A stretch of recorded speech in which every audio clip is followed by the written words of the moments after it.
You must understand that this gathering happened before you dragged your physical bodies here. That your life has caused you to send forth your rockets.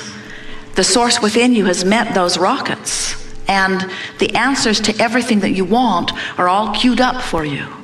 So this will be a magnificent unfolding. We want you to know that it doesn't matter where you are. You can put your boat in the stream any place. It doesn't matter. You might be putting your boat in the stream at sickness. You might be putting your boat in the stream at not enough money. You might be putting your boat in the stream at brink of a financial disaster or brink of a marital disruption.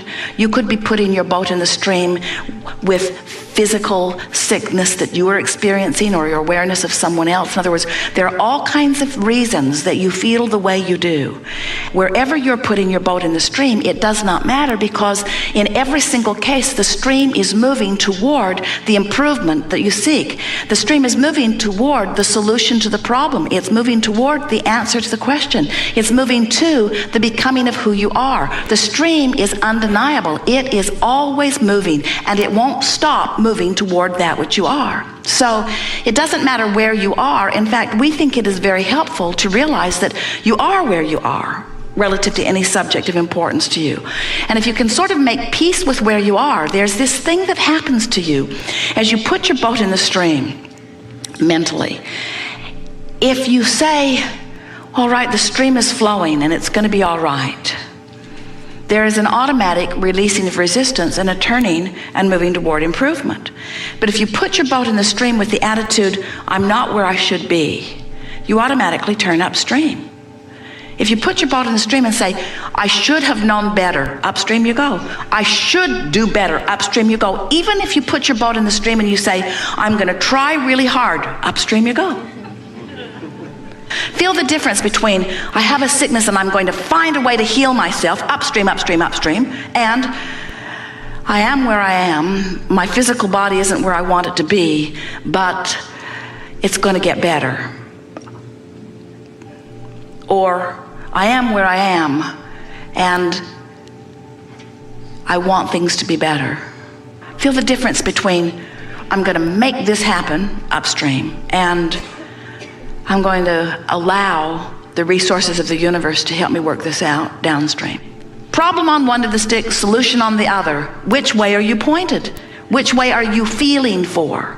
And so many of you, for some reason or another, have become so defensive in your competitive feeling of those who surround you that it seems as if you need to defend why you want something by pointing out the perils of not having it.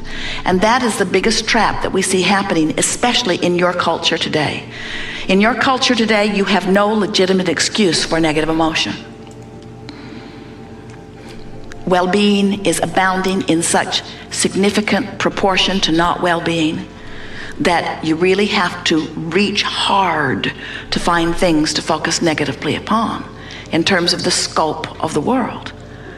And yet, it seems to be the orientation, because you've sort of been trained by your mother or father, who you thought was the resource through which all of your good flowed, that unless you plead a needy case, they won't give up the goods.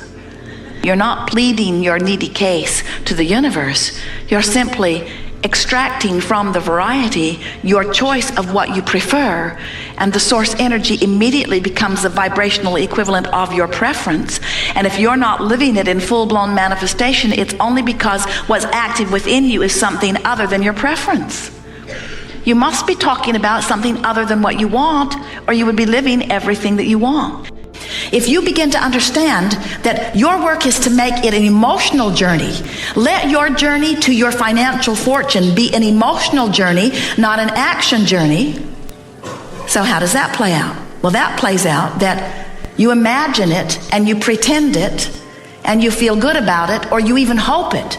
But you just can't keep saying it's not working, it's not working, it's not working, it's not working, without turning around and going in the opposite direction.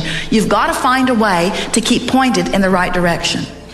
And your emotions are that indicator. So in every moment, you've got two emotions. One feels one way and one feels slightly better. In other words, one feels good, one feels bad. If you will look at it in that way, Sometimes people will say, Abraham, I can't tell the difference on this. And we say, then keep focusing upon it until it becomes strong enough that you can feel it.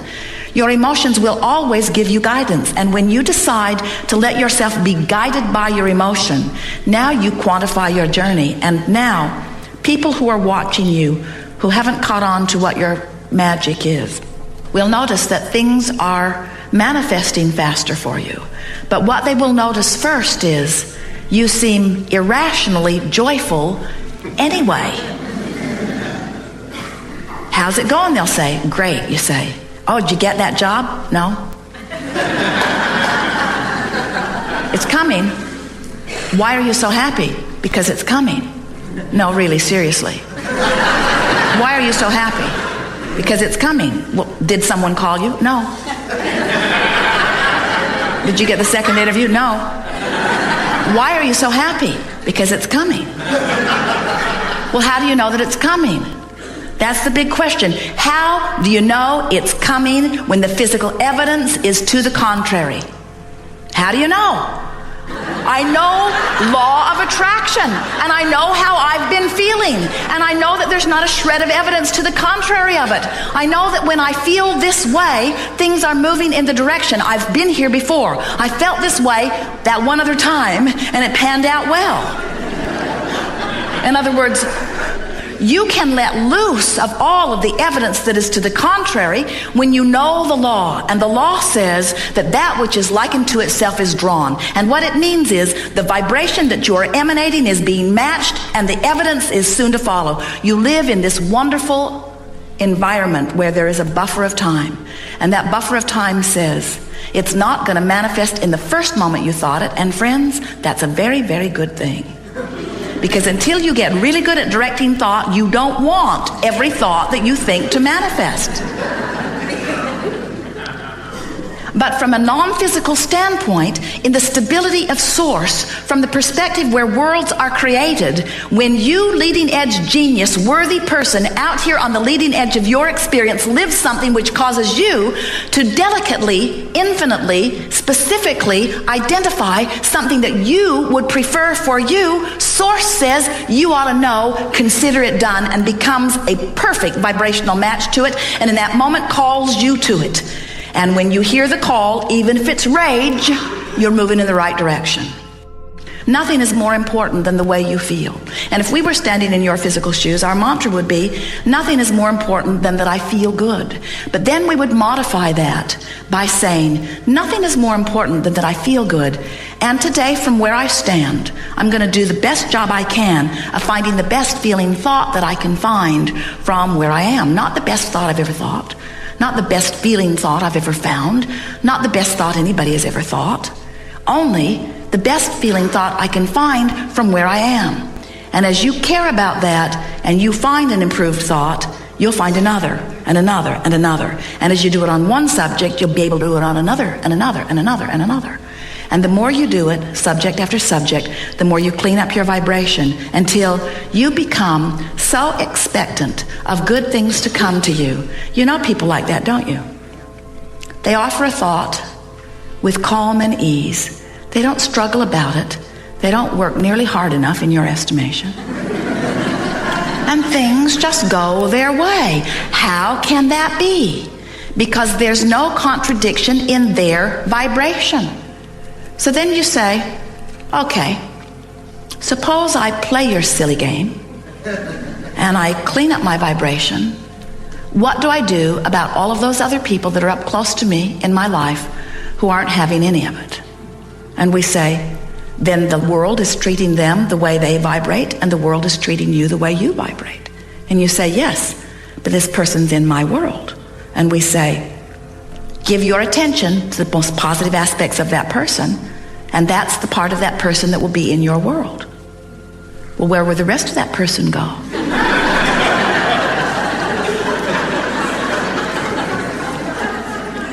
The rest of that person will rendezvous with ornery toads at work, people who flip each other off in traffic. You get to the point where you begin to recognize that everything that comes to you is coming in response to something that you're doing. Do you know that there are diseases that are vibrational matches to fear, and there are diseases that are vibrational matches to frustration? And we got to tell you, you want this one, not this one. Do you know that there are traffic accidents that are vibrational matches to despair and total disempowerment? And there are traffic accidents that are matches to frustration. And there are traffic accidents that are matching anger. And there are the absence of traffic accidents that match appreciation. In other words, everything that comes to you matches where your average vibration is on those subjects. See how it works? Everything that comes to you is evidence of your vibration. So, the first thing we want to say to you is, if you begin to pay attention to the way you feel, you will have pre-manifestational awareness. And we want you to understand that you get to choose how close up you get to everything. And when you start moving yourself in the direction of what you want, you feel a desire to embrace the manifestations that are showing themselves to you, because each manifestation is a little better than the last. That's how you tell if you're going in the right direction. Each manifestation is a little better than the last. Good. We think you've got that. There is great love here for you. And as always, we remain joyfully in your vortex.